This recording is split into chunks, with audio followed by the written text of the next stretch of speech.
Rivers do not drink their own water. Trees do not eat their own fruit. The sun does not shine on itself, and flowers do not spread their fragrance for themselves. Living for others is a rule of nature. We are all born to help each other. No matter how difficult it is, life is good when you are happy, but much better when others are happy because of you. Hi, I'm Letitia Scordino, and I organized this event today here at Earth Sky Time, which is called Project 2025. The president must set and enforce a plan for the executive branch. Sadly, however, a president today assumes office to find a sprawling federal bureaucracy that is all too often carrying out its own policy plans and preferences. Following out their own plans, that's amazing. Worse yet, the policy plans and preferences of radical and supposed woke faction of the country. We can get into what woke means. My definition is you care about other people. Americans have understood that the surest way to avoid war is to be prepared for it in peace. Yet the Department of Defense is a deeply troubled institution. It has emphasized leftist politics over military readiness. I'm just going to let that one go. Everyone kept talking about Project 2025. It's a long, long, long playbook. It's close to 1,000 pages, so I did have to read it all. I then condensed it into 30 subsections, 15-minute intervals, and then I selected friends and people who liked speaking in front of people to present their idea, to read part of the project, and then to bounce off and rebut it. The tone of this document is page after page of raw and disrespectful anger. I guess that's the part that bothers me the most after so long to get to what was the beginning of finally making some progress back in 22, 23, and 24.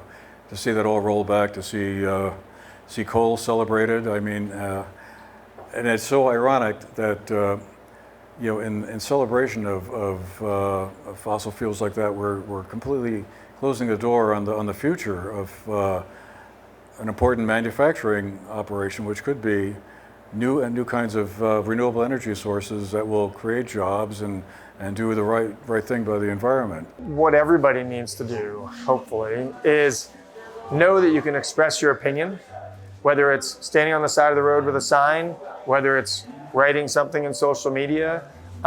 We all have a right to free speech, although I would argue our president has even stifled that within the agencies of governance, saying you can't use certain words as scientists to describe what's actually happening. So there's some irony there. But we have to allow people to express their views. I grew up with an old saying, I think it was, sticks and stones may break my bones, but names will never hurt me, or words will never hurt me.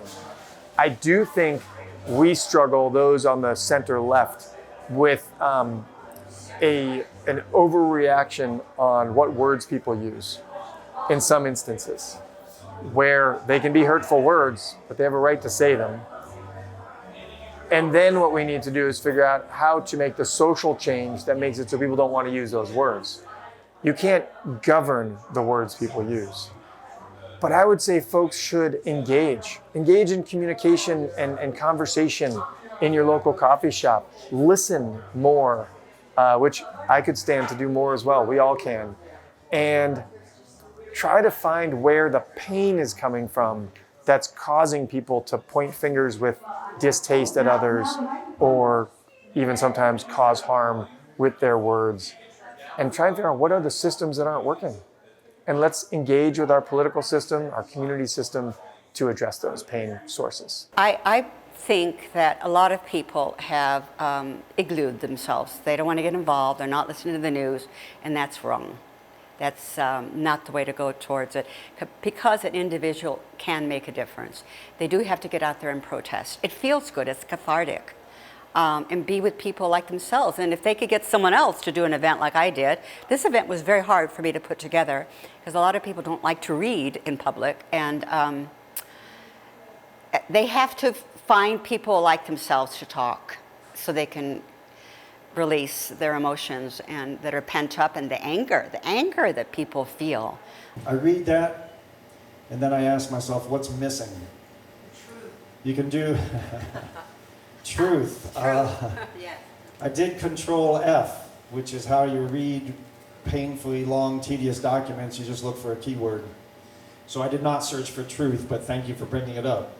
I did look for the word stewardship. It's not in there. Stewardship, what do you think of? Care. Care. Love.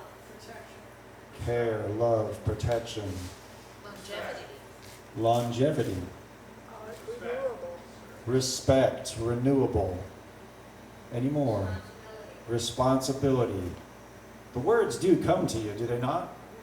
Stewardship equals, in my mind, stewardship equals presence. If you're not there, spiritually, emotionally, physically, you're not there.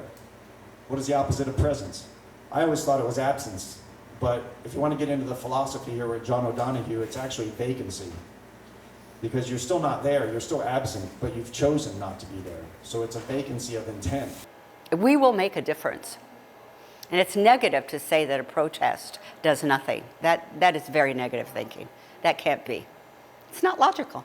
Letitia is an advocate, and she is fighting and using her voice for good in the world. I truly believe as well that what is happening to people will happen to you eventually. It'll hit home eventually.